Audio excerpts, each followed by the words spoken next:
11th class. Next हम chemistry का lecture लगा रहे हैं, केमिस्ट्री पढ़ेंगे अब, जो लास्ट टॉपिक हमारा बचा है इस चैप्टर में। हमारा empirical formula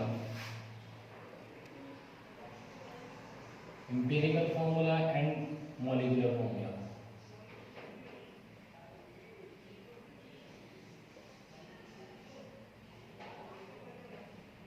molecular formula,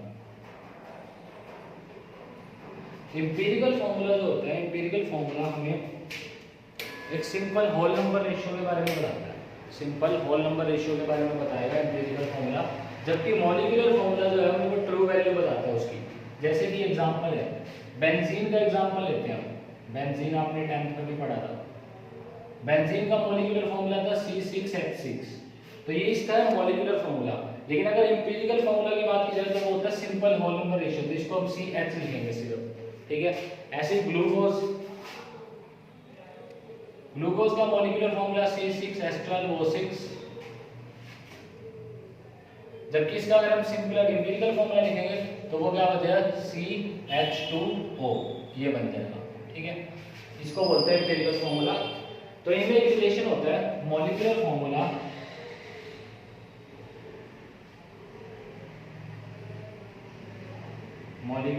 is equal to n into empirical formula, जहां पे n कोई भी इंटीजर हो सकता है, क्योंकि ये सिंपल होल नंबर में एक्सप्रेस कर रहा है।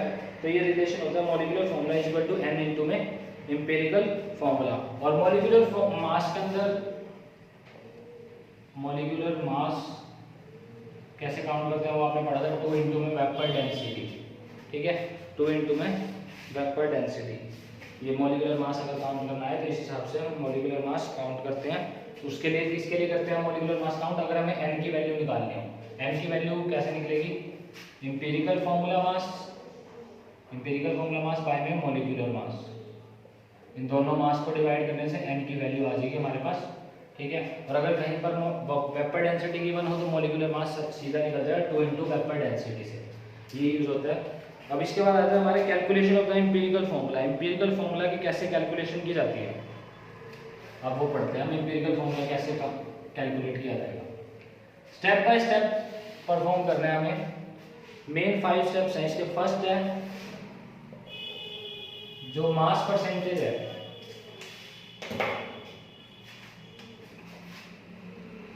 मास परसेंटेज को कन्वर्ट कर दो, जो भी आपको convert the mass percentage into the gram, इसको ग्राम में कन्वर्ट कर दो।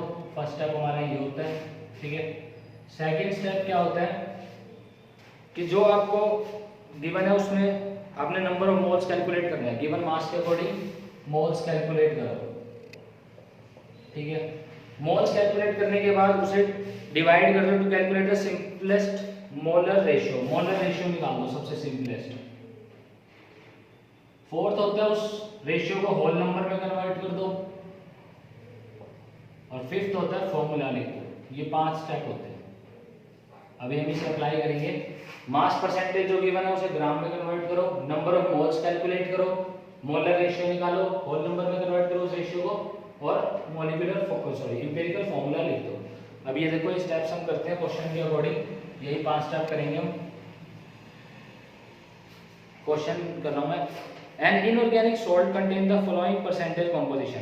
एक इनऑर्गेनिक सॉल्ट है जिसका हमें फॉर्मूला फाइंड आउट करना है। उसमें आपको परसेंटेज गिवन है। सोडियम की परसेंटेज है 29.11 परसेंटेज में ये गिवन है। सल्फर की है 40.51 एंड ऑक्सीजन इज 30.38। ऑक्सीजन आपको गिवन है 30.38, ठीक है। हम एक टेबल की फॉर्म में बना लेते हैं इसको।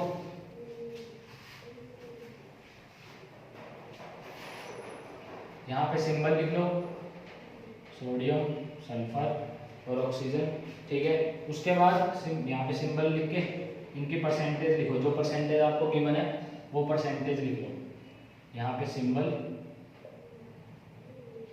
यहाँ पे परसेंटेज, ठीक है। एक टेबल के अंदर परसेंटेज लिख लो। परसेंटेज कितनी कितनी गिवन है। सोडियम की आपको 29.11, 40.51, 30.38, ठीक है। ये परसेंटेज आपको गिवन है। नेक्स्ट कॉलम में हम क्या लिखेंगे, इसमें जो आपका मास है, ठीक है, जो मॉलिक्यूलर मास होता है वो मास हम लिखेंगे। सोडियम का होता है 23, ठीक है, ये गिवन आएगा नहीं तो आपको लर्न होना चाहिए। सल्फर का होता है 32 और ऑक्सीजन का होता है 60। ये तीनों मासेज है 23, 32 एंड 60, ये तीन मासेज हमने लिख लिए। अब ये मासेज आ गया, अब इसमें क्या करो आप, परसेंटेज जो गिवन है उसको कन्वर्ट करो ग्राम के अंदर। हमारा ये पहला स्टेप क्या था, to convert the percentage into gram, ठीक है। जो आपको परसेंटेज गिवन है उसको किस में कन्वर्ट करो, ग्राम के अंदर कन्वर्ट करो, यानी कि मोल्स में फाइंड आउट करो, number of moles find out करो। नंबर ऑफ मोल्स कैसे फाइंड आउट होंगे, जो परसेंटेज गिवन है ना उसको मॉलिक्यूलर मास से डिवाइड कर दो। नंबर ऑफ जो मोल्स है वो कैसे काउंट होंगे, परसेंटेज जो आपको गिवन है डिवाइडेड बाय में number of mass of the element. Percentage इसकी गिवन है 29.11 डिवाइडेड बाय में 23। इसकी परसेंटेज है 40.51 बाय में 32। इसकी परसेंटेज है 30.38 बाय में 60, ठीक है। इन सबको डिवाइड कर लो। मैं वैल्यू डायरेक्ट लिख रहा हूँ, इसको डिवाइड करने में क्या आ रही है, फर्स्ट को डिवाइड करने में वैल्यू आ रही है 1.266, सेकेंड में आ रही है 1.266 और थर्ड में आ रही है 1.897, ठीक है। ये वैल्यूज आपके पास आ रही है। पहला स्टेप हमारा हो गया कंप्लीट, जो हमने 5 स्टेप पढ़े थे कि जो आप पहले नंबर ऑफ मोल्स निकाल लो, यानी कि जो वैल्यू ऑफ परसेंटेज में गिवन है उसको मॉलिक्यूलर मास से डिवाइड कर दो, आपके पास ये वैल्यू आ गई, ये आ गया।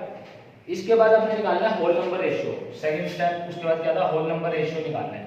होल नंबर रेशियो निकालने के लिए क्या करते हैं, जो मिनिमम वैल्यू आई है उससे इसको डिवाइड कर दो, जो इसकी वैल्यू है, और इन तीनों में या चार में जितने भी फॉर्मूले उनमें सबसे छोटी वैल्यू जो होगी ना उससे डिवाइड करते जाओ।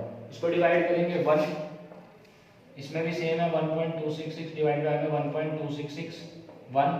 इसको डिवाइड करेंगे 1.897 बाय में 1.2266, ठीक है। ये अप्रोक्सीमेटली 1.5 आ रहा होगा, 1.5, ठीक है। ये वैल्यू आ गई 1, 1 and 1.5। Simple whole number ratio find out कर लिया कि जो वैल्यू आपको गिवन है डिवाइडेड बाय में मिनिमम वैल्यू, इन सब में जो मिनिमम वैल्यू होगी उससे डिवाइड कर दो, होल नंबर रेशियो आ गया। अब इसको क्या, ये सिंपल रेशियो आ गया, अब इसको होल नंबर में कन्वर्ट करेंगे 1, 1, 1.5, तो क्या करो 2 से मल्टीप्लाई कर दो, ये होल नंबर रेशियो बन गया 2, 2 एंड 3, 2। अब यहाँ पे आपने लास्ट स्टेप है आपका फॉर्मूला लिखना, यानी कि sodium 2 and sulphur 2 and oxygen 3, ये हमारा फॉर्मूला आ गया जो हमें सोल्ट बनाना था। दोबारा रिपीट करता हूँ, जो गिवन हो सिंबल लिखो, परसेंटेज लिखो, उनके सबके atomic mass, percentage divided by atomic mass, ठीक है। ये नंबर ऑफ मोल्स आ जाएंगे हमारे पास। उसके बाद क्या करो, सबको डिवाइड करना है मिनिमम वैल्यू से, तो एक ये रेशियो आ गया, ठीक है, सिंपल रेशियो आ गया। उसको होल नंबर में कन्वर्ट कर दो रेशियो को, और लास्ट में आपने फॉर्मूला लिखना है, सिंपल है, ठीक है। इस तरह से एम्पिरिकल फॉर्मूला काउंट होता है, कैलकुलेट होता है। नेक्स्ट है आपका calculation of the molecular formula. देखो हमने एक रिलेशन पढ़ा था अभी अभी, मॉलिक्यूलर फॉर्मूला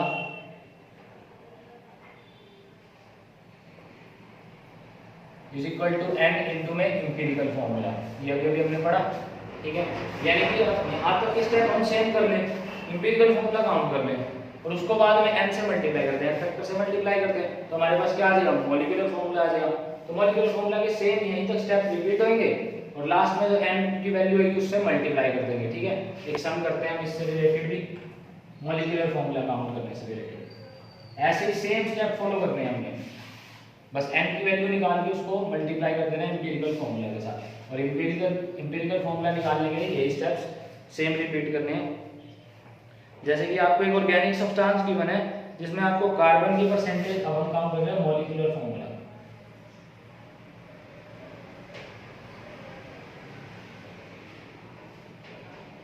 कार्बन की परसेंटेज गिवन है आपको 40.68, हाइड्रोजन गिवन है आपको 5.085, इसी तरह आपको तीसरा एलिमेंट गिवन है ऑक्सीजन 54.228, ऑक्सीजन गिवन है आपको 54.228%, यही चीज आपको गिवन है। अब इसमें एक गिवन है vapour density of the compound is 59, vapour density आपको गिवन है 59, ठीक है, यहाँ लिख देता हूँ vapour density is equal to 59। ये चीज़ें आपको गिवन है, ये इन्फॉर्मेशन गिवन है, परसेंटेज गिवन है और वेपर डेंसिटी गिवन है। कैलकुलेट द मॉलिक्यूलर फॉर्मूला, ठीक है। अब आपने क्या करना है, मॉलिक्यूलर फॉर्मूला कैलकुलेट करना है। पहले एम्पिरिकल फॉर्मूला निकालो, वही स्टेप्स रिपीट करो। कार्बन, हाइड्रोजन, ऑक्सीजन, इनकी परसेंटेज लिख दो।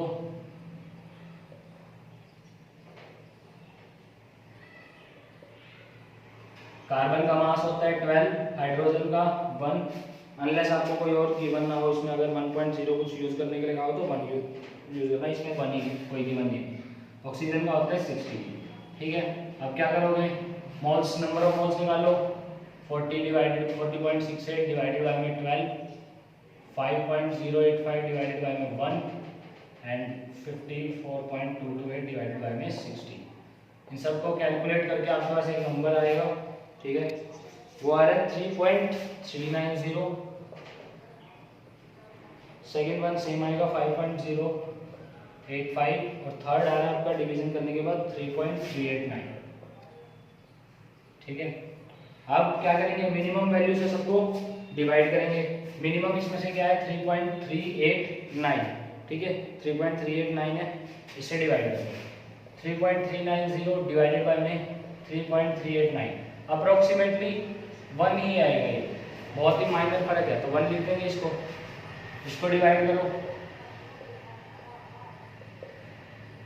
इसी तरह से इसको डिवाइड करो। मिनिमम वैल्यू से डिवाइड करना है सबको।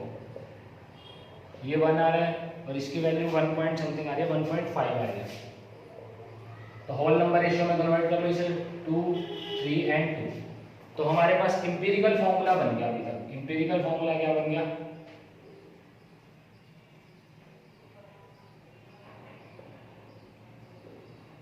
कार्बन 2, हाइड्रोजन 3 एंड ऑक्सीजन 2, ठीक है। C2H3O2, ये हमारे पास बन गया इंपीरिकल फॉर्मूला। अब हमें मॉलिक्यूलर फॉर्मूला काउंट करना है। मॉलिक्यूलर फॉर्मूला का क्या फॉर्मूला यूज होगा, N into empirical formula. Empirical formula तो हमारे पास यहाँ तक आ गया, हमारे पास N चाहिए। N के लिए हमने क्या पढ़ा था, इसको मैं नोट कर रहा हूँ, यहाँ तक ये स्टेप आपको समझ में आ गए होंगे, सेम था बिल्कुल। इंपीरिकल फॉर्मूला लिख देता हूँ मैं, C2H3O2, ये आएगा इंपीरिकल फॉर्मूला, ठीक है। मॉलिक्यूलर फॉर्मूला कैलकुलेट करने के लिए N इंटू इंपीरिकल फॉर्मूला चाहिए। N निकालने के लिए हमने क्या पढ़ा था, empirical formula mass, empirical mass by में मॉलिक्यूलर मास। इंपीरिकल मास तो आप इससे कैलकुलेट कर लोगे, ठीक है। इंपीरिकल मास कैलकुलेट कर लो, 2 into 12 plus 3 into 1 plus 2 into 16, 24 plus 3 plus 32, ठीक है। इसको हम ऐड कर लेंगे, 2 और 3 5 और 4 9 एंड देन 59। ये आ रहा है हमारे पास 59 ग्राम, ग्राम में लेंगे तो 59, यू में ले रहे हैं, ठीक है। ये आ गया हमारे पास इंपीरिकल मास 59। हमारे को क्या चाहिए, डिवाइडेड बाय में मॉलिक्यूलर मास N निकालने के लिए। मॉलिक्यूलर मास का अब आपने फॉर्मूला क्या पढ़ा था, मॉलिक्यूलर मास का फॉर्मूला हमने पढ़ा था 2 इंटू वेपर डेंसिटी, ठीक है। वेपर डेंसिटी हमें गिवन है 59, तो मॉलिक्यूलर मास कितना आ गया 118। मॉलिक्यूलर मास आ गया, इंपीरिकल फॉर्मूला मास आ गया, N निकाल लो। N क्या हो गया 59 बाय में 118, 1 बाय में 2, ठीक है। एक सेकेंड, N जो है वो आएगा मॉलिक्यूलर मास बाय में इंपीरिकल मास, ठीक है। अपोजिट आ जाए इसका, N की वैल्यू जो आएगी 2 आएगी। मॉलिक्यूलर मास ऊपर लिखा जाएगा और इंपीरिकल मास नीचे लिखा जाएगा। N equal to molecular mass by में इंपीरिकल मास, ठीक है। तो ये वैल्यू आपके पास N की वैल्यू 2 आएगी, N फैक्टर जो आएगा वो 2 आएगा, ठीक है। N आ गया 2, तो मॉलिक्यूलर फॉर्मूला काउंट करो।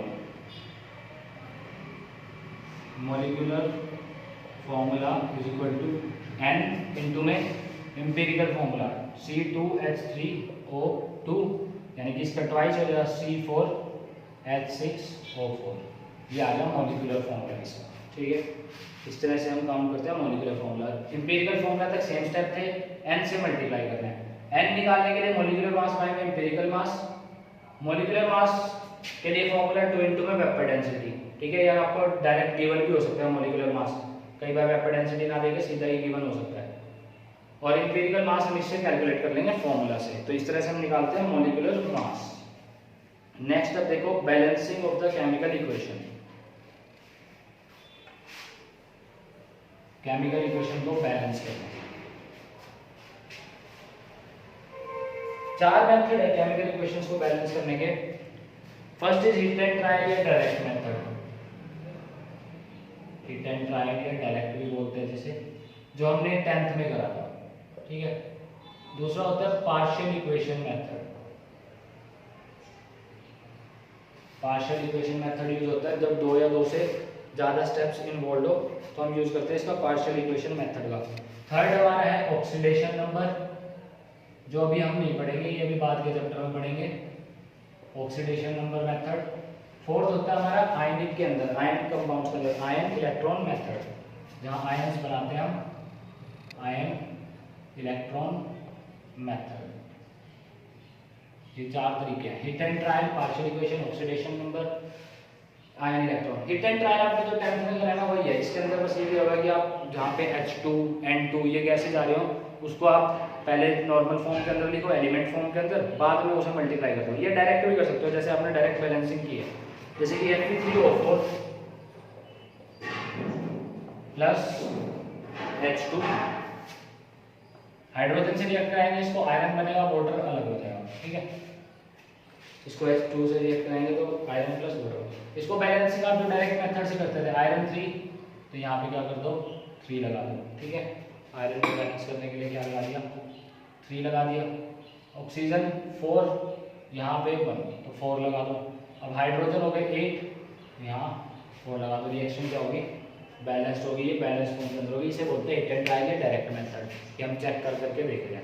अब जो उसके बाद नेक्स्ट मेथड है, वो आपने नया पढ़ना है मेथड, वो है पार्शियल इक्वेशन मेथड।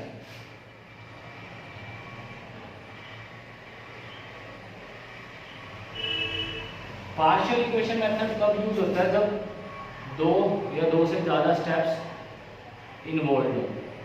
एक रिएक्शन को 2 या 2 से ज्यादा स्टेप के अंदर तोड़ा जा सके, तब हम पार्शियल इक्वेशन मेथड का यूज करते हैं, ठीक है। जैसे कि अब इसे मैं रब कर रहा हूँ, और एक स्टार्टिंग, ये दोनों मेथड अभी हमने पढ़ने नहीं है, आगे आएंगे चैप्टर्स के अंदर। तो पार्शियल इक्वेशन पढ़ते हैं। पार्शियल इक्वेशन यूज होती है जब 2 या 2 से ज्यादा स्टेप्स इन्वॉल्व हो। ये कैसे यूज होता है, देखो फॉर रिएक्शन लिख रहा हूं मैं, सोडियम हाइड्रोक्साइड को रिएक्ट कराया जा रहा है क्लोरीन के साथ, ठीक है। सोडियम हाइड्रोक्साइड को क्लोरीन से रिएक्ट कराने पर जो बनता है प्रोडक्ट, वो बनता है NaCl, sodium chloride, plus NaClO3 sodium chlorate.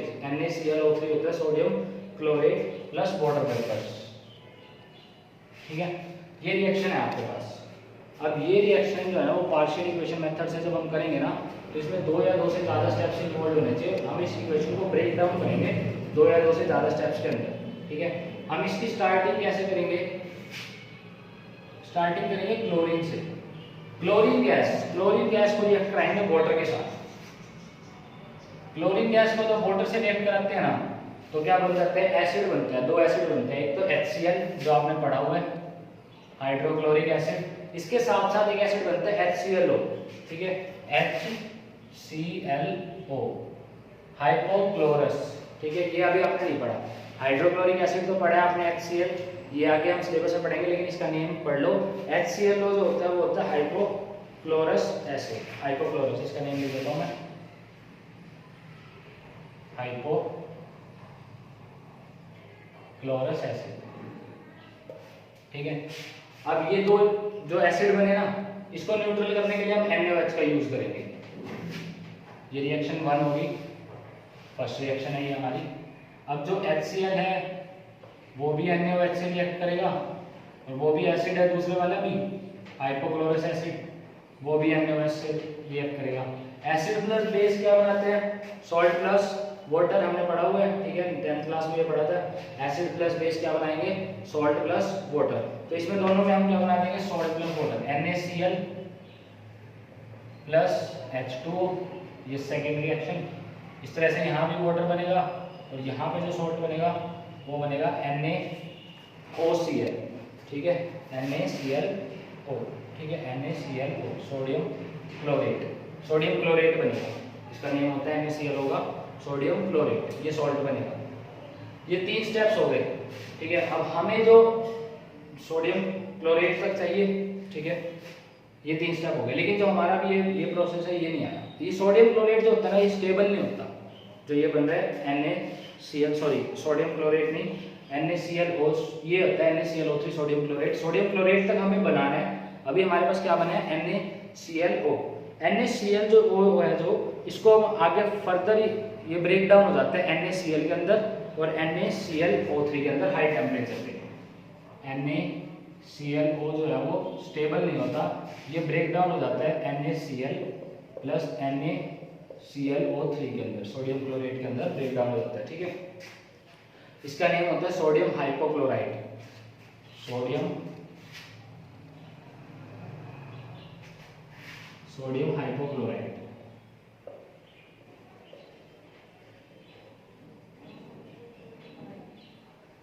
ठीक है, सोडियम हाइपोक्लोराइड इसका नेम है।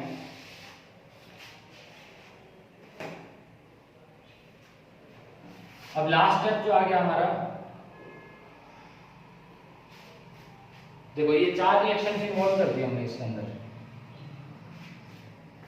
ये रिएक्शन हमें बैलेंस करनी थी। स्टार्टिंग की हमने chlorine plus water, HCl plus hypochlorous acid, ठीक है। फर्दर ये दोनों एसिड को बेस से रिएक्ट कराया, 2 सॉल्ट्स बने, वाटर बना। ये सॉल्ट जो है वो अनस्टेबल होता है, ये हाई टेम्परेचर पे जो है वो ब्रेक डाउन हो जाए NaCl प्लस NaClO3 के अंदर। इस रिएक्शन को बैलेंस करके लिख लो, ये बनेगा 3 chlorine oxygen 3,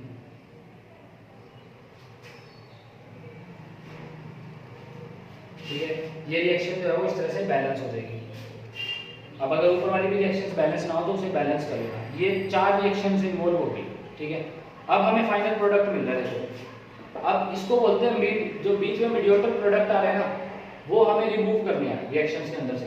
NaOH plus Cl, ये हमारी रिएक्शन है,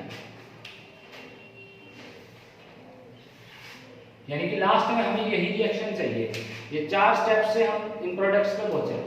Cl2 हमारी रिएक्शन में है, ठीक है, H2O है रिएक्शन के अंदर, HCl और HClO, ये जो ऐसे प्रोडक्ट्स हैं जो हमारे लास्ट रिएक्शन के अंदर नहीं है, ये मीडिएटर प्रोडक्ट है, ठीक है। इन्हें हमें रिमूव करना पड़ेगा कि हमारी फाइनल इक्वेशन में ये नहीं आनी चाहिए। इस तरह से और भी जो प्रोडक्ट है, जैसे HCl नहीं चाहिए हमें, NaOH चाहिए, ठीक है, NaCl है प्रोडक्ट, वाटर है प्रोडक्ट, NaClO नहीं है, ठीक है।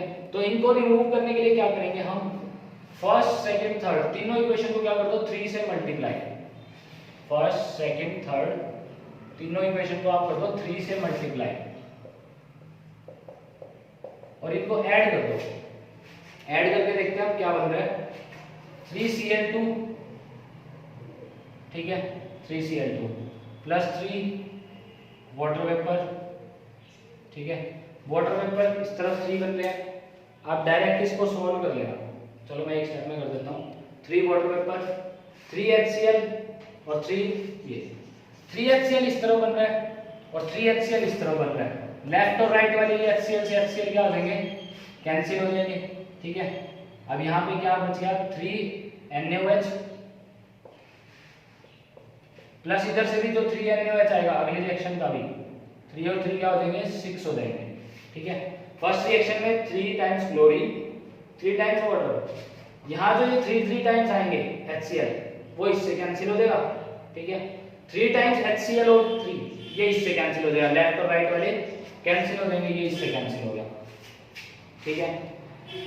NaOH 3 और 3 6 टाइम्स, NaCl 3 टाइम्स इधर, ठीक है, और 2 टाइम इसको हम एज इट इज रखेंगे क्योंकि हमने इसको 3 से मल्टीप्लाई किया। 3 ये और 2 ये कितना हो गया, 5 NaCl और 3 वाटर वेपर्स यहाँ, 3 वाटर के मॉलिक्यूल्स यहाँ, 3 और 3 6 वाटर मॉलिक्यूल्स, 3 NaClO3 ये कैंसिल हो जाएगा जब हम इसको ऐड करेंगे रिएक्शन को। लास्ट में ये प्रोडक्ट क्या बच गया, प्लस NaClO3, ठीक है, ये प्रोडक्ट बना। अब इसमें इस रिएक्शन को हम इस H2O को वहां ले जाकर के कैंसिल कर सकते हैं, तो यानी कि टोटल हमारी रिएक्शन क्या बनी, 6 NaOH plus 3 Cl2 5 NaCl NaClO3 plus 3 H2, ठीक है, ये रिएक्शन होगी बैलेंस्ड। दोबारा बता देता हूँ, स्टेप्स इसको आपको इन्वॉल्व लर्न करने पड़ेंगे, धीरे धीरे समझ में आ जाएंगे तो प्रैक्टिस करोगे। फर्स्ट रिएक्शन से स्टार्ट किया हमने, क्लोरीन एक जो रिएक्टेंट होता है उससे स्टार्ट करते हैं, उसको वाटर से रिएक्ट कराएंगे, 2 एसिड बने, दोनों एसिड को न्यूट्रल किया, बेस के यूज से सॉल्ट्स बनाया, ठीक है। ये सॉल्ट होता है अनस्टेबल, ये आगे ब्रेक डाउन हो जाएगा। फिर हमने क्या किया, इसको जो एक्स्ट्रा थे, जो हमने प्रोडक्ट जो हमें लास्ट रिएक्शन में नहीं चाहिए, उसको एलिमिनेट करने के लिए बराबर बनाने के लिए उनके कोफिशिएंट्स को 3 से मल्टीप्लाई किया। हर इक्वेशन में अलग अलग करना पड़ सकता है मल्टीप्लाई, और सबको ऐड किया, लास्ट में ये फाइनल प्रोडक्ट बन गया हमारा, ठीक है। इस तरह से हम रिएक्शन को करते हैं बैलेंस।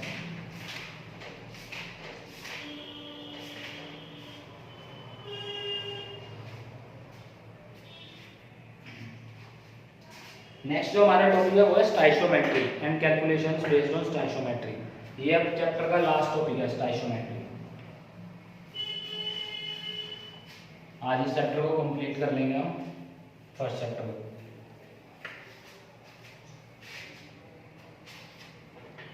स्टोइचियोमेट्री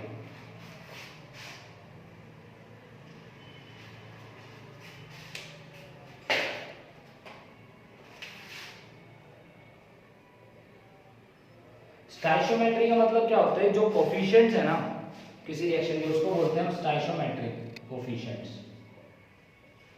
जो बैलेंस रिएक्शन लिखी जाती है उनके कोफिशिएंट्स को बोला जाता है, जैसे कि 1 2 3 जो भी मॉलिक्यूल है उसके आगे, जो रिएक्टेंट है उसके आगे क्या वैल्यू आ रही है, उसको बोला जाता है स्टोइचियोमेट्रिक कोफिशिएंट्स। अब स्टोइचियोमेट्रिक कोफिशिएंट्स जो है वो यूज हमें बहुत सारी इंफॉर्मेशन देते हैं। हमें ये बताता है कि कितने मोल्स वैल्यू यूज हो रही है, क्या उनकी वॉल्यूम है, मोलैरिटी, नॉर्मेलिटी, इन सभी के बारे में इंफॉर्मेशन देता है, ठीक है। स्टोइचियोमेट्रिक कोफिशिएंट से जो रिलेटेड कैलकुलेशन है वो 3 तरह की है। एक तो वो है mass by mass relation, first is mass mass relation, mass और मास के बीच में जो रिलेशनशिप देता है। Second is mass volume, mass और volume relationship. Third one is volume volume relationship. ये 3 तरह के न्यूमेरिकल्स आएंगे इस पे बेस्ड, स्टोइचियोमेट्रिक कोफिशिएंट्स पे based, mass mass relationship, mass volume and volume volume relationship. अब हम फर्स्ट एग्जांपल से स्टार्ट करते हैं। पहला एग्जांपल तो बहुत इजी है, ये तुम कर सकते हो। मैं थोड़ा सा अलग जो एग्जांपल है वो स्टार्ट कर रहा हूँ। What mass of the slaked lime, question आपको क्या लिखना है, what mass of slaked lime would be required to decompose, would be required to decompose completely 4 grams of, completely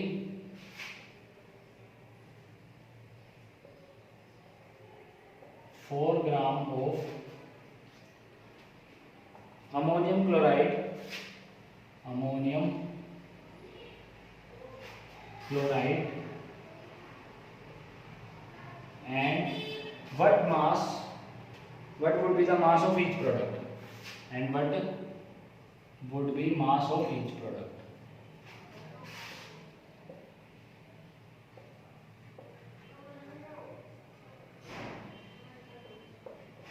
ये अब हमें सॉल्व करना है। What mass of the slake lime would be required to decompose completely 4 grams of ammonium chloride, and what would be the mass of the each product? कितना slaked lime का मास हमें required है ताकि कंप्लीटली 4 ग्राम ammonium chloride को हम decompose कर दे, और जो प्रोडक्ट बन रहे हैं उन सबका मास क्या होगा, ठीक है। पहले आप रिएक्शन लिखो, स्लेक लाइन क्या होता है, CaOH का होल ट्वाइस प्लस उसे किससे रिएक्ट कराना है, अमोनियम क्लोराइड के साथ, डिकम्पोज कंप्लीटली अमोनियम क्लोराइड के साथ, ठीक है, NH4Cl। अब ये एक डबल डिस्प्लेसमेंट रिएक्शन है,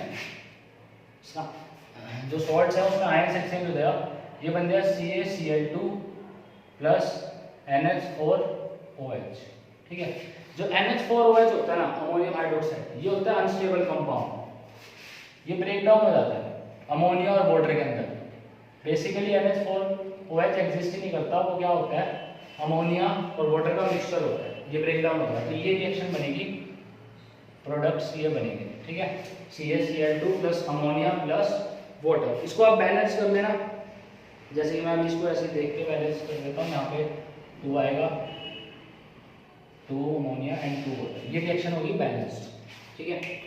इसमें जो जो चीज़ें आपको गिवन होती है ना, वो लिख लो पहले इन्फॉर्मेशन, जैसे कि मोलिकुलर मास कितना है, ठीक है, आप कैलकुलेट कर सकते हो, कैल्शियम का 40 है, ऑक्सीजन का 16, ये 16 टू जा 32, 32 एंड 2 कितना हो गया 34, 34 एंड ये हो गया 74 ग्राम।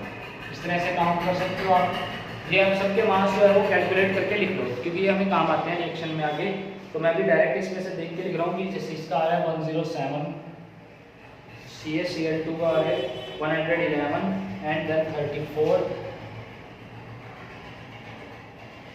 And that is 36 gram, next is 36 gram. ये हमने इंफॉर्मेशन लिख ली, कितना कितना मास रिएक्शन के अंदर यूज हो रहा है। अब हमें क्या बताना है कि स्लेक लाइन का कितना मास चाहिए हमें कि 4 ग्राम अमोनियम क्लोराइड पूरी तरह से डिकम्पोज हो जाए, ठीक है। कुछ नहीं है, बेसिकली यूनिटरी मेथड लगाना है, ठीक है, कि हमें ज़्यादा की कॉस्ट जैसे कि 1 होती है, पेंसिल्स की 1 की पूछी हुई है, निकाल के फिर आगे 5 की पूछी है, तो 5 से मल्टीप्लाई करना है, वही चीज़ हमने इसमें अप्लाई करनी है। अब इस रिएक्शन के अकॉर्डिंग देखो, 107 ग्राम अमोनियम क्लोराइड कितने ग्राम कैल्शियम हाइड्रोक्साइड को ब्रेक डाउन करता है, 74 ग्राम को, ठीक है, 74 ग्राम कैल्शियम स्लेक लाइन को, कैल्शियम हाइड्रोक्साइड को ब्रेक डाउन करता है। तो 1 ग्राम कितने को करेगा, 74 बाय में 107, हमसे कितने की वैल्यू पूछी है, 4 ग्राम की, 4 ग्राम की वैल्यू निकाल लो, 74 बाय में 107 इंटू में 4, कैलकुलेशन कर लेना, आंसर आ जाएगा आपके पास। ये आंसर आ रहा है 2.766 ग्राम। बस सिंपल यूनिटरी मेथड ही लगा रहे हो, रिएक्शन लिखी, जो कंडीशन गिवन थी सबका मास लिख दिया। इसके अकॉर्डिंग हमें क्या पता चल रहा है बैलेंस रिएक्शन के अकॉर्डिंग कि 74 ग्राम स्लेक्ड लाइन और 107 ग्राम अमोनियम क्लोराइड ये रिएक्ट करते हैं रिएक्शन को कंप्लीट करने के लिए, इतने का अमाउंट में चाहिए हमें। हमसे पूछ रहे कि 4 ग्राम अमोनियम क्लोराइड को कंप्लीटली डिसॉल्व करने के लिए कितना चाहिए, यूनिटरी मेथड ही तो लगा रहे हैं हम। 107 के लिए 74 ग्राम चाहिए, तो 1 के लिए कितना चाहिए, 74 बाय में 107, और 4 ग्राम के लिए कितना चाहिए, 74 बाय में 107 इंटू में 4, ये वैल्यू आ गई आपका। ऐसे प्रोडक्ट्स निकालने हैं, what would be the mass of the each product, हर का ये फर्स्ट पार्ट किया आपने, सेकंड पार्ट सबका कितना कितना मास होगा, इसके अकॉर्डिंग करो। 100 ग्राम CaCl2, ठीक है, 100 ग्राम CaCl2 कितने से बन रहा है, 107 अमोनियम क्लोराइड से, 107 ग्राम अमोनियम क्लोराइड से बन रहा है, ठीक है। 1 ग्राम के लिए कितना चाहिए होगा, 107 बाय में 111, तो 4 ग्राम में कितना बनेगा प्रोडक्ट, 107 बाय में 111 इंटू में 4, बस यहाँ से आपके पास वैल्यू आ रही है, कैलकुलेशन करके लिख देना। जैसे इसकी वैल्यू आ रही है 4.15 ग्राम, ठीक है, 4.15 ग्राम आ रही है CaCl2 फॉर्म करने के लिए।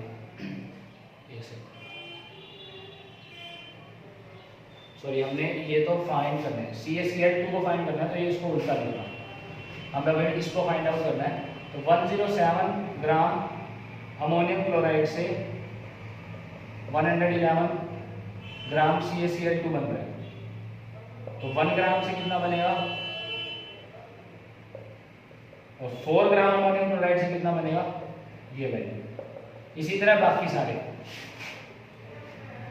बाकी प्रोडक्ट्स भी आप इसी तरह से निकाल सकते हो, जैसे कि सेम ये 107 ग्राम से जब प्रेजेंट था 34 ग्राम अमोनिया बन रहा है, तो 1 ग्राम से कितना बनेगा, 34 बाय में 107, तो 4 ग्राम अमोनियम क्लोराइड से कितना बनेगा, 34 बाय में 107 इंटू में 4, ऐसे ही आप टोटल निकाल सकते हो।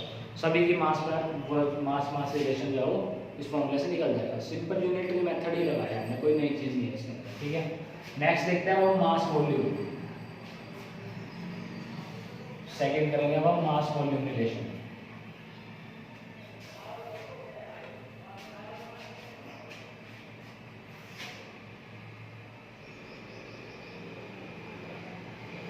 मास वॉल्यूम का न्यूमेरिकल करते हैं हम solve.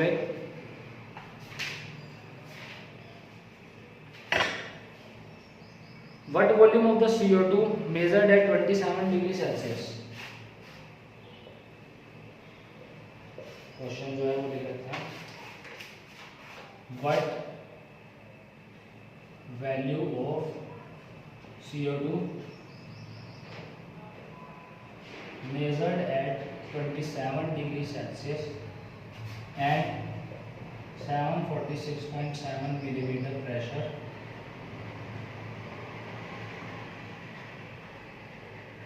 would be obtained by treating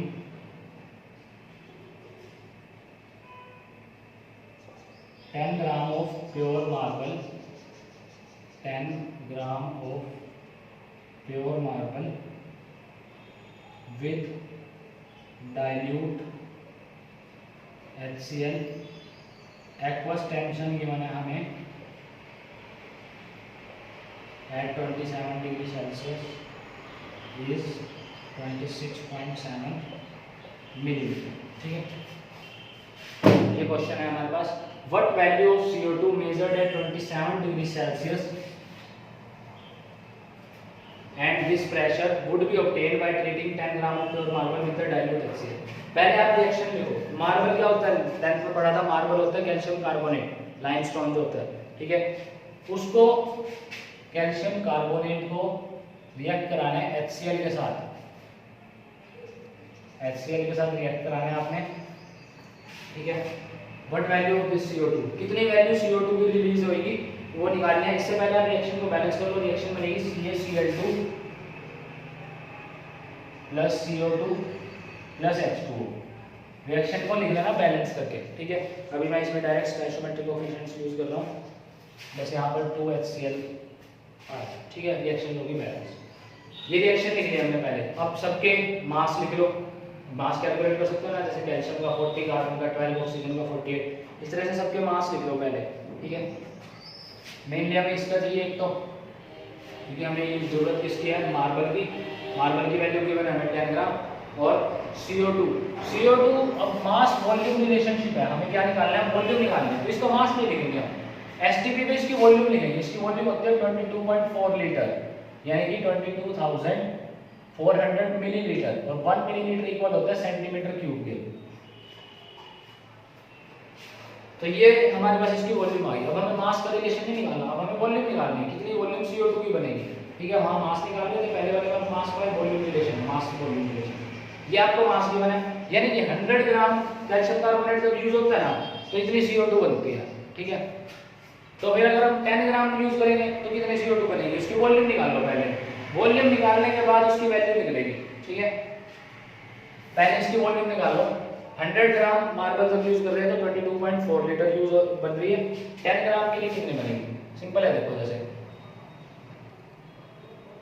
100 gram calcium carbonate जब यूज हो रहा है तो CO2 कितनी बन रही है, 22,400 सेंटीमीटर क्यूब CO2 बन रही है। तो 1 ग्राम यूज होएगा तो 22,400 बाय में 100, और 10 ग्राम यूज होएगा तो 22,400 बाय में 100 इंटू में 10, ठीक है। 2 0 से 2 0 कैंसिल, 2240 सेंटीमीटर क्यूब इतनी वॉल्यूम बनेगी, ठीक है। लेकिन अभी हमारे पास आंसर नहीं आया।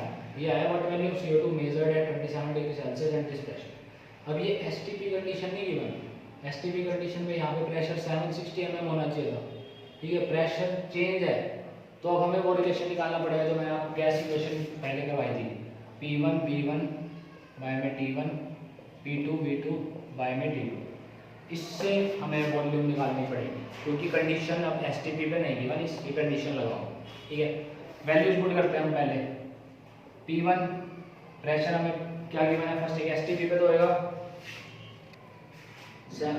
पहले हम एसटीपी वाली वैल्यू लेते हैं, 760 mm होता है, अभी मैंने आपको बताया एसटीपी पे।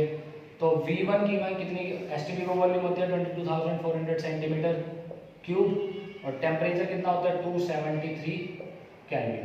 ठीक है, अब P2 pressure to volume two तो हमें निकालनी है, टेम्परेचर टू कितना गिवन है हमें 27 डिग्री सेल्सियस, 27 डिग्री सेल्सियस को कर लो केल्विन में कन्वर्ट, 273 प्लस कर दो। ठीक है, 10 300 केल्विन। ठीक है, इसको हमने कन्वर्ट कर दिया केल्विन के अंदर। प्रेशर टू देखो कैसे निकला है, प्रेशर टू आपको गिवन है 746, ये आपको प्रेशर गिवन है, तो कंडीशन में निकालना है, लेकिन इसके साथ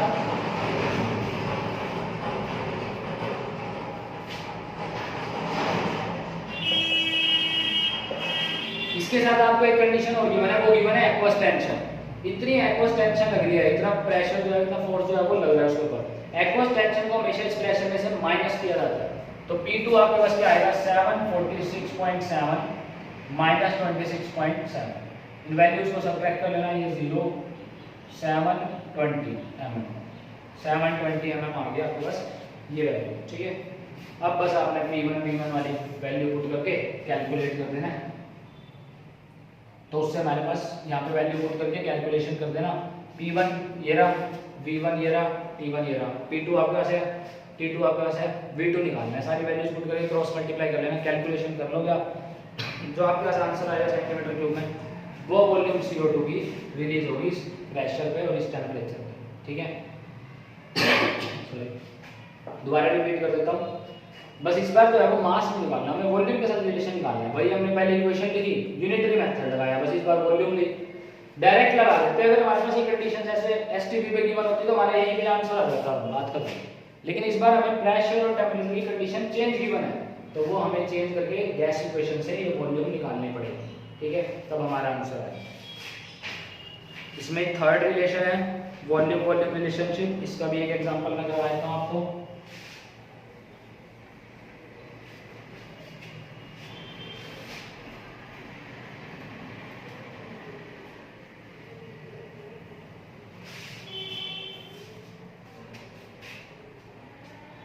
वॉल्यूम रिलेशनशिप। ठीक है, इसका न्यूमेरिकल करते हैं हम एक, what volume of oxygen, question है आपका, what volume of oxygen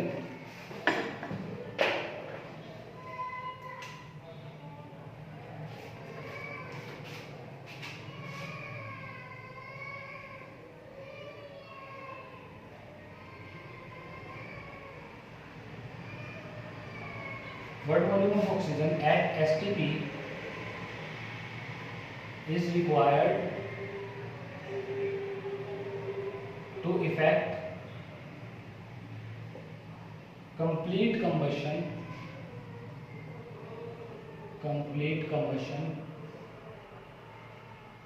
of 200 centimeter cube of acetylene। Acetylene हमने 10th में पढ़ा हुआ है, ट्रिपल बॉन्ड वाला, सॉरी डबल बॉन्ड वाला, ई गिवन है। What would B volume of CO2 form, कितनी CO2 फॉर्म होगी ये हमें निकालना है। सिंपल है बिल्कुल, कोई मुश्किल क्वेश्चन नहीं है। What volume of O2 at STP is required to effect the complete combustion of 200 centimetre cube of acetylene and what would be the volume of the CO2। पहले देखो रिएक्शन, एसिटाइलिन C2 क्या था, double bond आता था, C2H4 acetylene. ठीक है, carbon 2 है, ठीक है, डबल बॉन्ड आएगा तो हाइड्रोजन कितने हो जाएंगे, 2 C2 sorry acetylene C2H2 acetylene है इसमें, इथीन इथाइन ये आपने पढ़े थे ना। अभी इनके कॉमन नेम भी होते हैं, इसका कॉमन नेम होता है एसिटाइलिन का C2H2। इसको आपने किससे रिएक्ट कराना है, O2 से रिएक्ट कराना है। 10th में आपने कार्बन वाले चैप्टर में पढ़ा था कि हाइड्रोकार्बन को जब ऑक्सीजन से रिएक्ट कराते हैं ना, कोई भी हाइड्रोकार्बन हो, प्रोडक्ट क्या बनता है, CO2 प्लस वाटर। रिएक्शन को बैलेंस कर लो, ठीक है, रिएक्शन को बैलेंस कर लेना। मैं अभी डायरेक्ट लिख रहा हूँ, उसमें जो बैलेंसिंग है वो है 2 4 5 एंड 2, ये रिएक्शन बैलेंस है, ठीक है। अब पहले हमने लिख ली रिएक्शन एसिटाइलिन इथाइलिन, जो हमने पढ़ा था इथाइलिन एसिटाइलिन होता है, C2H2 कॉमन नेम है इसका, 10th में था आपका। एसिटाइलिन का मिक्सचर यूज किया जाता है वेल्डिंग के लिए, प्लस O2 से रिएक्ट कराएंगे, हाइड्रोकार्बन होगा, CO2 प्लस H2 फॉर्म होगी। ये तो हमने रिएक्शन लिख ली। अब कह रहे हैं कि O2 की कितनी वॉल्यूम चाहिए ताकि 200 सेंटीमीटर क्यूब एसिटाइलिन पूरी तरह से कंप्लीट बर्न होकर क्या बना दे, CO2 और H2 बनाए, तो कितनी है CO2 फॉर्म होगी। ये दोनों चीजें निकालनी है। देखो C2H2 मास, इसके अब हमने वॉल्यूम के रिलेशनशिप निकालना है, मास का कोई नजर नहीं है। यानी कि गे-लुसाक्स जो हमने लॉ पढ़ा था ना, उसमें क्या था, इसकी 2 वॉल्यूम, इसकी 5 वॉल्यूम, इसकी 4 वॉल्यूम बना लिया, उसकी 2 वॉल्यूम बना लिया। हमें तो CO2 का ही चाहिए 4 वॉल्यूम, ठीक है। इस रिलेशन को यूज करेंगे हम, 2 वॉल्यूम 5 वॉल्यूम क्या बना रहे हैं, 4 वॉल्यूम बना रहे हैं, ठीक है। अब हमें किस चीज की वैल्यू निकालनी है, हमें वैल्यू निकालनी है सबसे पहले O2 की, कितना O2 चाहिए बना लो, कितना O2 चाहिए। एसिटाइलिन की 2 वॉल्यूम 5 वॉल्यूम से फिक्स हो रही है, ठीक है, रिएक्ट कर रही है 2 वॉल्यूम एसिटाइलिन की, 2 वॉल्यूम किससे रिएक्ट कर रही है, 2 वॉल्यूम C2H2 की रिएक्ट कर रही है 5 वॉल्यूम O2 से। तो 1 वॉल्यूम कितने से रिएक्ट करेगी, 5/1 से। Acid 200 centimetre cube, 200 centimetre cube हमें एसिटाइलिन की बने, ठीक है। तो ये हमें ऑक्सीजन निकालना है, उल्टा हो जाएगा, हमें एसिटाइलिन निकालना, ऑक्सीजन निकालना है, तो रिलेशन उल्टा हो जाएगा। ये 5 वॉल्यूम ऑक्सीजन जो है वो रिएक्ट कर रही है 2 वॉल्यूम एसिटाइलिन से, ठीक है। सॉरी, पहले सही था, हमें वही निकालना था, वही रिलेशन। 2 वॉल्यूम C2H2 रिएक्ट कर रही है 5 वॉल्यूम O2 से, तो 1 वॉल्यूम कितने से रिएक्ट करेगी, 5/2 से, और 200 सेंटीमीटर क्यूब कितने से रिएक्ट करेगी, 200 से मल्टीप्लाई 500 सेंटीमीटर क्यूब जो है वो हमें ऑक्सीजन चाहिए, 500 सेंटीमीटर क्यूब हमें ऑक्सीजन चाहिए। सिंपल यूनिटरी मेथड लगाया कि 2 वॉल्यूम एसिटाइलिन 5 वॉल्यूम ऑक्सीजन से रिएक्ट कर रही है, तो 1 कितने से करेगी, 5/2 से। हमें गिवन है 200 सेंटीमीटर क्यूब ऑफ एसिटाइलिन, तो कितना O2 बनाएगी, ये हमने निकालना है, कितने O2 की रिक्वायरमेंट है ये।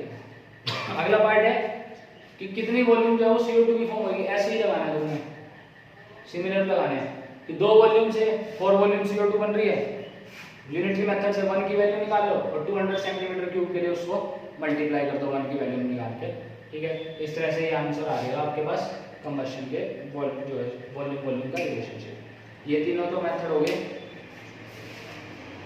अब स्टाइशियोमेट्रिक रिएक्शंस इन सॉल्यूशन, स्टाइशियोमेट्रिक रिएक्शंस किस में लगाएंगे हम, सॉल्यूशन के अंदर लगाएंगे, ठीक है।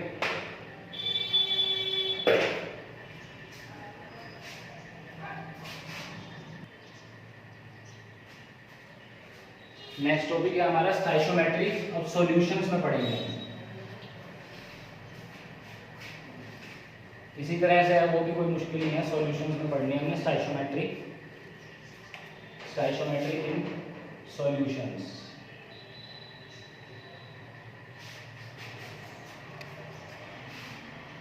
Example number 1, calculate the volume of hydrogen liberated. Question given है आपको,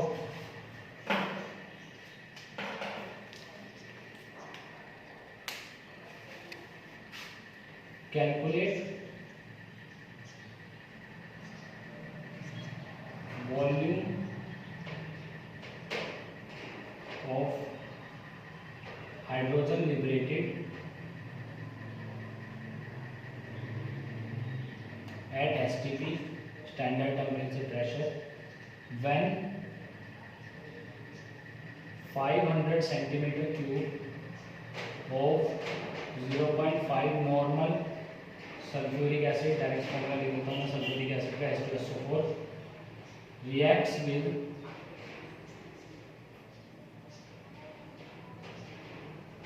एक्सेस ऑफ जिंक, हाइड्रोजन का मास 1 लेना है, ऑक्सीजन का 16, सल्फर का 30।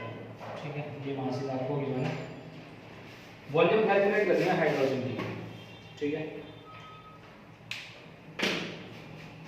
Calculate the volume of the hydrogen liberated at STP when 500 centimetre cube of 0.5 normal H2SO4 react with excess of zinc. हमें निकालनी है वॉल्यूम हाइड्रोजन कितनी लिबरेट होगी एसटीपी पे। सबसे पहले तो रिएक्शन लिखो, zinc plus sulphuric acid ZnSO4 plus hydrogen gas. सबसे पहले ये रिएक्शन लिख दिया हमने। ठीक है, अब ये क्वेश्चन में क्या कह रहा है कि 500 सेंटीमीटर क्यूब जो है वो 0.5 नॉर्मल सल्फ्यूरिक एसिड से रिएक्ट कर रहा है और उसमें कितने अमाउंट जो है वो वॉल्यूम जो है वो हाइड्रोजन की रिलीज होगी, ये आपने कैलकुलेट करना है। ठीक है, सबसे पहले क्या करो, मास तो बाद में कैलकुलेट करेंगे, पहले हम ये कैलकुलेट करेंगे कि 0.5 नॉर्मल 500 सेंटीमीटर क्यूब 0.5 नॉर्मल, ये नॉर्मेलिटी गिवन है हमें। इस नॉर्मेलिटी के अंदर एक्चुअल में H2SO4 कितना प्रेजेंट है। ठीक है, 500 सेंटीमीटर क्यूब 0.5 नॉर्मल सॉरी के अंदर H2SO4 कितना प्रेजेंट है। इसके लिए एक फॉर्मूला है, जैसे मैंने आपको स्ट्रेंथ नॉर्मेलिटी पढ़ाया था। स्ट्रेंथ और नॉर्मेलिटी में एक रिलेशन होता है, strength is equal to strength, याद है क्या था, स्ट्रेंथ था mass of the solute by में volume of solution in litres. ठीक है, वॉल्यूम जो ली थी सॉल्यूट की किसमें ली थी, लीटर्स के अंदर ली थी। ये होता है फॉर्मूला नॉर्मेलिटी इनटू में इक्विवेलेंट मास। इक्विवेलेंट मास मैं बहुत बार बता चुका हूँ आपको कैसे निकालते हैं। ठीक है, इक्विवेलेंट मास, अब ये हमें कैलकुलेट करना है। ठीक है, अब पहले ये देखो H2SO4 का मास कितना हो गया 98 ग्राम। अभी हमने फॉर्मूला यूज किया था ना कि इक्विवेलेंट मास अगर हमें कैलकुलेट करना हो तो उसमें क्या करते थे, एसिड होता था, बता देता हूँ फिर से रिपीट कर देता हूँ। Equivalent mass is equal to molecular mass by में बेसिसिटी। ये फॉर्मूला बताया था मैंने आपको। इक्विवेलेंट मास कैसे निकलता है, मॉलिक्यूलर मास बाय में बेसिसिटी। एसिड हो तो बेसिसिटी, बेस हो तो एसिडिटी। मॉलिक्यूलर मास कितना है इसका 98 ग्राम, बेसिसिटी H2, 2 हाइड्रोजन रिप्लेसेबल है, तो इक्विवेलेंट मास कितना आ गया 49 ग्राम। इक्विवेलेंट मास आ गया, नॉर्मेलिटी गिवन है तो स्ट्रेंथ निकाल लो। स्ट्रेंथ आ गई नॉर्मेलिटी 0.5 इनटू में इक्विवेलेंट मास 49। इसको 0.5 का मतलब 1/2, इसको सॉल्व कर लो 24.5 ग्राम पर लीटर। ये स्ट्रेंथ आ गई 24.5 ग्राम पर लीटर। स्ट्रेंथ निकाल ली। अब हम इसको लीटर के हिसाब से कर सकते हैं क्योंकि यहाँ पर हमें वॉल्यूम के हिसाब से नहीं गिवन था, नॉर्मेलिटी में गिवन था। रिएक्शन लिखी हमने, स्ट्रेंथ का फॉर्मूला ये आपने लर्न करना है, नॉर्मेलिटी इनटू इक्विवेलेंट मास। ये रिलेशन होता है नॉर्मेलिटी और स्ट्रेंथ के बीच में। Equivalent mass molecular mass by में बेसिसिटी, 2 हाइड्रोजन रिप्लेसेबल है, ये आ गया। स्ट्रेंथ निकालना, इसका मतलब क्या है 24.5 ग्राम जो है H2SO4 प्रेजेंट है 1 लीटर के अंदर, यानी कि 1000 सेंटीमीटर क्यूब के अंदर। 1 लीटर का मतलब क्या है 1000 मिलीलीटर और 1 मिलीलीटर का मतलब सेंटीमीटर क्यूब। ये आपको भी पता है। ठीक है, इसको उल्टा लिख सकते हो कि 1000 सेंटीमीटर क्यूब में कितना प्रेजेंट है 24.5 ग्राम H2SO4 प्रेजेंट है। तो 1 में कितना होगा 24.5 बाय में 1000 और हमें कितने में चाहिए 500 में, मल्टीप्लाई 500। ये वैल्यू निकाल लेना। ठीक है, 1/2 करके ये वैल्यू आ जाएगी 12.25 ग्राम। अब हमारे पास इसका मास आ गया कि 500 सेंटीमीटर क्यूब में H2SO4 कितना प्रेजेंट है 12.25 ग्राम प्रेजेंट है। अब हम आगे क्वेश्चन को सॉल्व करेंगे। ये हाइड्रोजन की वॉल्यूम है, अब वो हमें निकालनी है। ठीक है, ये देखो एसटीपी पे कितनी वैल्यू होती है हमेशा 22.4 लीटर। ठीक है, यानी कि 98 ग्राम में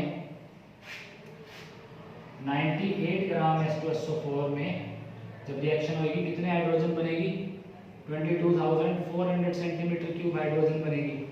तो 1 के लिए कितनी बनेगी 22,400 डिवाइडेड बाय में 98। हमारे पास कितनी वैल्यू की बने 12.25 ग्राम। इसको मल्टीप्लाई करके ना आंसर आ जाएगा आपका plus simple unitary method use कर रहे हैं। आंसर आ रहा है आपका सॉल्व करके 2800 सेंटीमीटर क्यूब।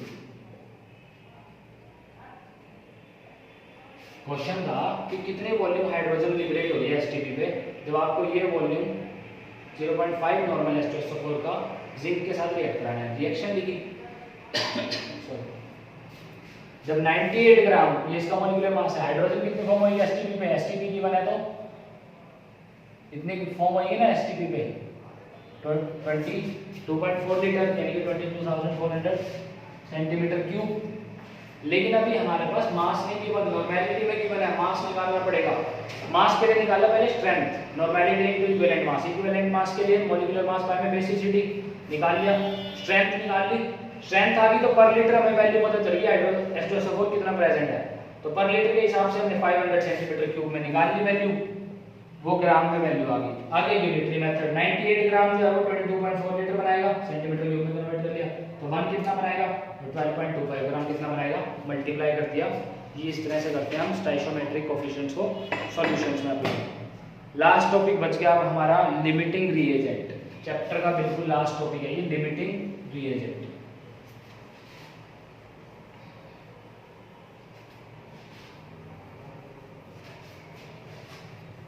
के बाद ये चैप्टर खत्म, लास्ट टॉपिक लिमिटिंग रिएजेंट।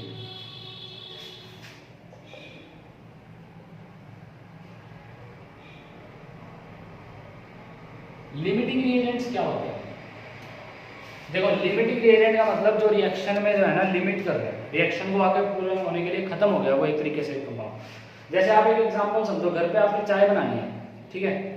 अब आपके याद है घर पे कितनी चीनी है, लगभग 1 किलो चीनी जैसे कि नॉर्मली घर पे मिल जाएगी, ठीक है। 1 किलो चीनी में बहुत सारे कप चाय बन सकती है, लेकिन क्या आप उसमें पूरे 1 किलो चीनी का यूज करके चाय बना लोगे?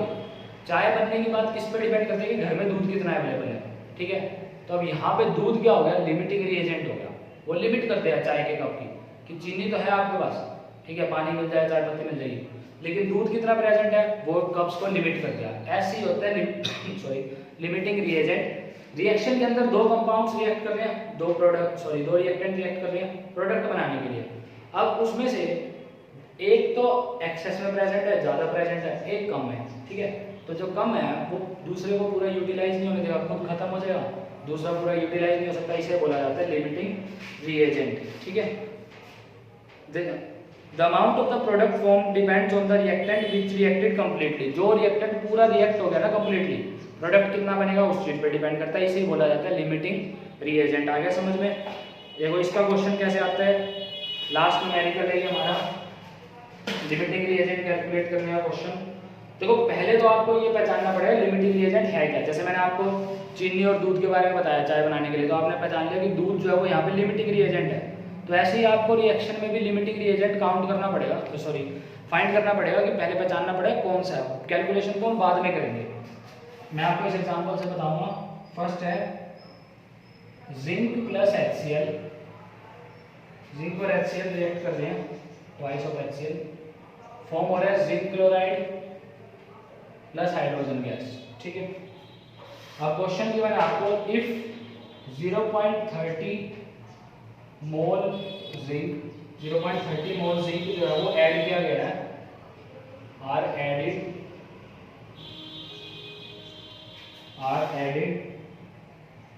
To HCl containing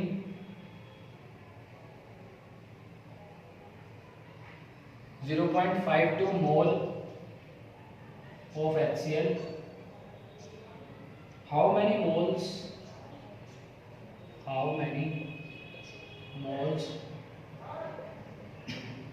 of H2 are produced?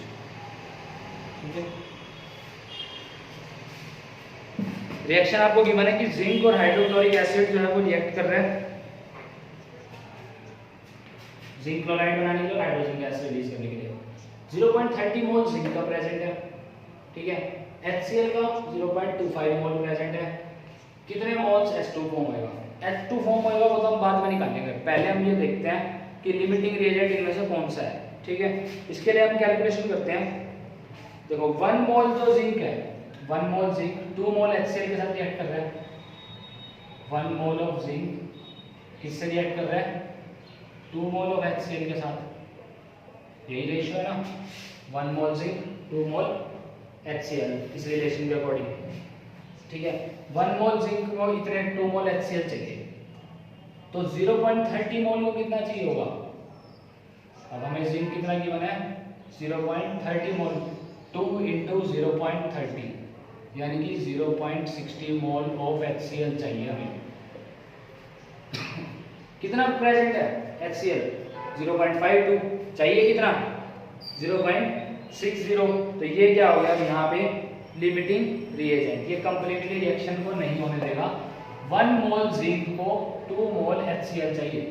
ठीक है, तो 0.30 मोल जिंक को कितना HCl चाहिए?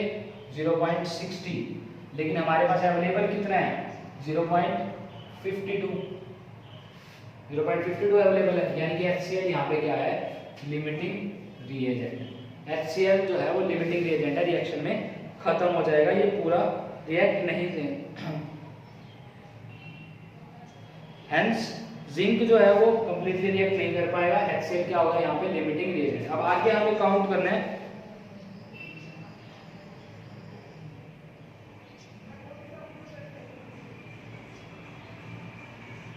आगे काउंट करना है कि हाइड्रोजन कितनी फॉर्म हो रही है। ठीक है, हाइड्रोजन फॉर्म करने का देखते हैं। इसको रिएक्शन को बैलेंस फॉर्म में लिखना है, बैलेंस ये 0.30 मोल जिंक ऐड हो गया कंप्लीटली इसके साथ। अब देखो अगर हम 0.30 मोल को यूज करते हैं इसके साथ, फिर 0.52 चाहिए, सॉरी 0.60 चाहिए, अवेलेबल इतना है, तो मतलब ये 0.30 मोल पूरा यूज ही नहीं होगा। ये पूरा का पूरा तो यूज ही नहीं हो सकता रिएक्शन में, पूरा यूज नहीं होगा। पूरा यूज नहीं होगा तो कितना यूज होगा ये निकालना पड़ेगा हमें। ये किसके अकॉर्डिंग निकालना पड़ेगा? जो वैल्यू भी बना है 0.52, इसके अकॉर्डिंग निकालना पड़ेगा। अब इसको कर दो उल्टा, 2 मोल ऑफ HCl रिएक्ट करता है 1 मोल ऑफ जिंक के साथ, तो 0.52 मोल ऑफ HCl किससे रिएक्ट करेगा? 0.52 मोल कितने से रिएक्ट करेगा? 1 × में 0.52 से, यानी कि 2 मोल ऑफ HCl 1 से रिएक्ट करता है। तो पहले यूनिटरी मेथड से 1 की वैल्यू निकाल लोगे यहाँ पे। 1 मोल कितने से रिएक्ट करेगा? 1/2 से, और हमें कितना चाहिए? 0.52 कितने से रिएक्ट करेगा? 1/2 × में 0.52, यानी कि 0.26 मोल ऑफ जिंक जो है वो यूज होगा। सिर्फ 0.30 में से कितना यूज होगा? 0.26। तो कितना रिमेनिंग रह जाएगा? रिमेनिंग जिंक कितना रह जाएगा? 0.30 माइनस 0.26, 0.04 मोल। ठीक है, हमने पहले इस पे लगाया यूनिटरी मेथड, 1 मोल जिंक 2 मोल HCl को यूज कर रहा था, तो उसके हिसाब से 0.60 आना चाहिए था, लेकिन HCl है 0.52। तो अब हम इसका उल्टा करते हैं, लिमिटिंग रिएजेंट HCl हुआ, जिंक तो एक्सेस में प्रेजेंट है। 2 मोल HCl 1 मोल जिंक से रिएक्ट करता है, तो 1 किससे करेगा? 1/2 से, तो 0.52 हमें तो गिवन है HCl, ये लिमिटिंग रिएजेंट है ना, खत्म हो जाएगा ये। तो ये कितना यूटिलाइज करेगा जिंक को? 0.26। ठीक है, 0.26 मोल जो है वो जिंक का यूटिलाइज होगा। अब ये हमें पता चल गया जिंक कितना यूज हो रहा है, और HCl की तो लिमिट है ये कितना ही है। जब जिंक का पता चल गया ना, अब हम हाइड्रोजन गैस की वैल्यू निकाल सकते हैं। ठीक है, अब हम क्या करेंगे? अब हमारे पास 0.30 मोल जिंक है, HCl कंप्लीटली रिएक्ट नहीं कर जाएगा, HCl जो है वो लिमिटिंग एजेंट है। अब देखो 2 मोल अगर HCl यूज हो रहा है, इसके अकॉर्डिंग देखो 2 मोल HCl यूज हो रहा है, तो हाइड्रोजन कितनी बन रही है? 1 मोल। 2 मोल HCl में 1 मोल हाइड्रोजन बन गया, 2 मोल HCl बन गया। तो 1 मोल HCl में कितना बनेगा? 1/2, और HCl कितनी अवेलेबल है? 0.52, तो 0.52 से कितना बनेगा? निकाल लो यहाँ पे, 0.26 mole of H2 hydrogen gas का वो फॉर्म होगा। ठीक है, हमें यहाँ पर सबसे पहले ये पहचानो लिमिटिंग रिएजेंट कौन सा है, और फिर जो प्रोडक्ट निकालना है वो निकालना। इसमें हमें एक दूसरी वैल्यू ये निकालनी है कि कितना, ये क्वेश्चन पूछा जा सकता है कि जिंक कितना यूटिलाइज होगा, कितना बचेगा। ठीक है, तो वो मैंने एक्स्ट्रा इसमें कर दिया, इसमें पूछा नहीं था लेकिन कुछ क्वेश्चन में पूछा जा सकता है। हमने क्या किया, पहले 1 मोल जिंक 2 मोल HCl सिलेक्ट कर रहे हैं, तो हमने 0.30 मोल की वैल्यू निकाली, इतना HCl चाहिए, लेकिन इतना तो हमारे पास अवेलेबल ही नहीं है क्वेश्चन में, 0.52 है, तो ये HCl क्या है, लिमिटिंग रिएजेंट है, ये खत्म हो जाएगा रिएक्शन में, जिंक खत्म नहीं होगा। तो अब इसको उल्टा कर दो, हम देखते हैं कि जिंक कितना यूटिलाइज होगा, ये निकाल लिया हमने, जिंक कितना यूटिलाइज होगा 0.26 मोल यूज होगा, तो रिमेनिंग कितना बच जाएगा 0.04 मोल। अब यहाँ से H2 की वैल्यू निकाली, 2 मोल HCl 1 मोल H2 बना रहे हैं, तो 0.52 कितना बनाएगा, यूनिटरी मेथड लगा के सॉल्व कर लिया। चैप्टर आपका हो गया कंप्लीट। न्यूमेरिकल्स की प्रैक्टिस करो, जो डाउट आएगा मेरे से पूछ लेना।